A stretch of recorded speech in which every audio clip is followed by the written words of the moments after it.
3 weeks after buying my dream house, I was already on the verge of losing it because two strangers showed up demanding I hand over the master bedroom to one of them. They screamed that it was their birthright. They called 911, and before I knew it, I was standing on my own porch being treated like a criminal.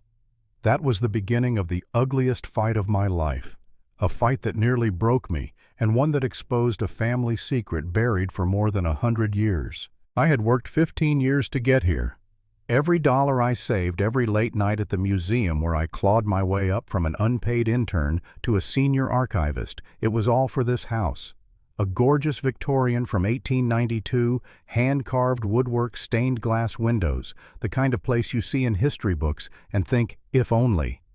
I signed the deed, and for the first time in my life, I felt like I had won.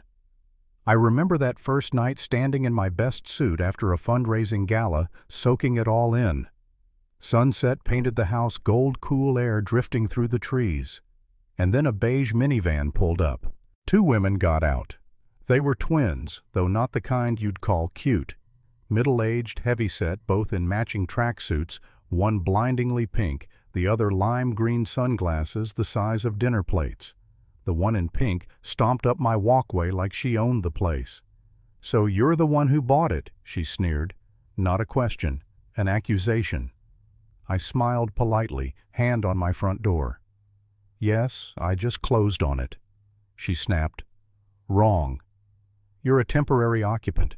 This house belongs to my family. Our great-great-grandfather built it. My sister." She jerked her thumb toward the one in green is moving into the master bedroom. "You'll be grateful for the opportunity to fix a historical wrong." I laughed nervously, thinking it had to be a prank. "Ma'am, I think there's a misunderstanding. This is my house. No one else is moving in." Her face turned scarlet. "You have no right," she shrieked. "Sharon, pick out your curtains." Sharon actually stepped toward my porch, smirk on her face until I blocked the stairs with my arm. "No one is setting foot in my home," I said, voice rising. That's when the pink one whipped out her phone and dialed 911. "Yes, officer, there's a dangerous squatter threatening us." Minutes later, flashing red and blue lights washed over my brand new house. Neighbors peeked from behind curtains, and there I stood, accused of being a squatter in the very home I had just purchased. The cops listened to Karen. Yes, let's call her Karen. Spill her dramatic tale, fake tears streaming down her cheeks, while Sharon clutched her arm like I'd assaulted her. Then Officer Miller, older seasoned, turned to me. "Your side of the story." I handed him the deed mortgage title. He compared it with my ID and nodded. "This man is the legal owner. Ladies, you are trespassing. Leave now or I'll arrest you." Karen's eyes burned holes through me. "This isn't over," she hissed. And she was right, it wasn't. The next day, their harassment began.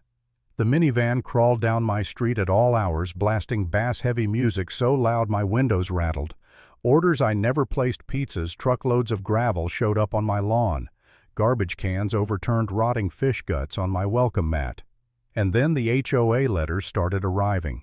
Turns out Karen sat on the architectural review committee. She fined me $50 because my mailbox wasn't period-appropriate forest green. I gave in, spent my Saturday painting it, thinking it would make peace. Instead, they drove by laughing at me. That's when the cracks began. I wasn't sleeping. Neighbors stopped waving. Whispers circulated that I was hostile, unstable. And I started to believe maybe I'd made a mistake. Maybe buying this house wasn't a dream, it was a curse. There was a night I sat in my study, head in my hands, thinking, why keep fighting?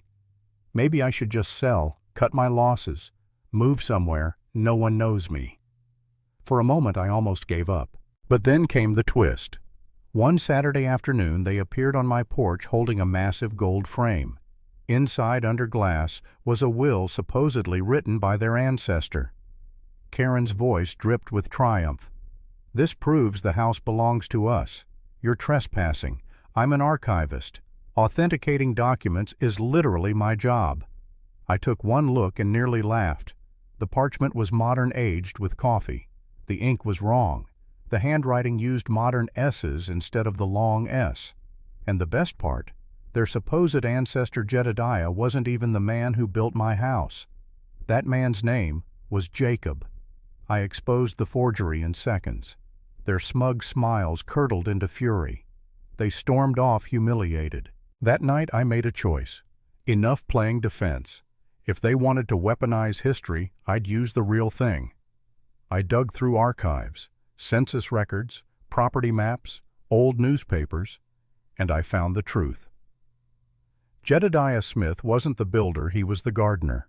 He lived in a shack at the back of the property. Worse, in 1898, he was caught stealing and run out of town. Their birthright was a fairy tale built on a thief's disgrace. I confronted them with the documents. Karen's face twisted into something feral. "We don't care about your facts," she spat. "We care about the house. You'll regret crossing us." Sharon added cold as ice. "We'll make you pay." A week later, I woke to shattering glass.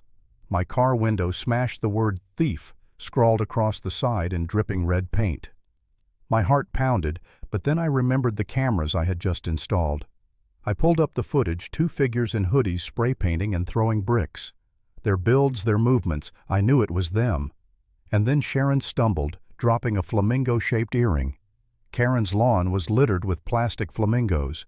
It was practically a signature. This time, when police arrived, I wasn't helpless. I showed them the footage handed over the earring.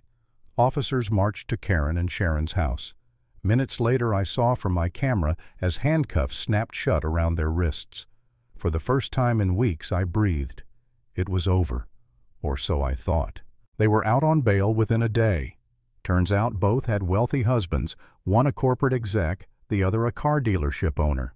And they unleashed a lawyer named Vance, the kind of guy who plasters his face on billboards with "We win or you don't pay." He sued me for defamation, invasion of privacy, emotional distress. He tried to bury me in legal fees, painting me as an obsessed archivist harassing two innocent women. My savings bled away. My car still bore the scarlet word thief. I was exhausted, broke, cornered. Then fate handed me a weapon. Buried in the discovery paperwork, my lawyer found an old family ledger from none other than Vance's own family. A payment dated 1905. $500 to Jedediah Smith. Memo. For your silence. My blood went cold. We subpoenaed the rest, and the puzzle came together. The truth was darker than I imagined. Jedediah hadn't just been a thief. He had taken hush money from Vance's grandfather to smear Jacob, the real builder, with false accusations. That lie had destroyed Jacob's reputation and helped the Vance family fortune rise. And now, a century later, his descendants, Karen, Sharon, and their bulldog lawyer, were still trying to protect it. We waited for the perfect moment. At a pre-trial hearing, Vance stood grandly before the judge, painting his clients as grieving descendants of a victimized ancestor, accusing me of cruelty. Then the prosecutor dropped the bomb, the ledger. The hush money. The century-old conspiracy linking their ancestor to fraud and linking Vance's own family to the cover-up. Vance's face went pale. Karen's mouth hung open. Sharon looked ready to bolt. The judge's gavel cracked like thunder. Within an hour, their entire case collapsed. They pled guilty. Felony vandalism, false police report, probation restitution, public apologies, including a full-page newspaper ad confessing their ancestor wasn't the builder, but a disgraced gardener who sold his soul for a bribe. And just like that, the fight was over. The lesson. Some people will twist. History, manipulate neighbors, even call the cops on you all to protect a lie. But lies rot under the weight of evidence. And when truth finally sees daylight, entitlement crumbles to dust.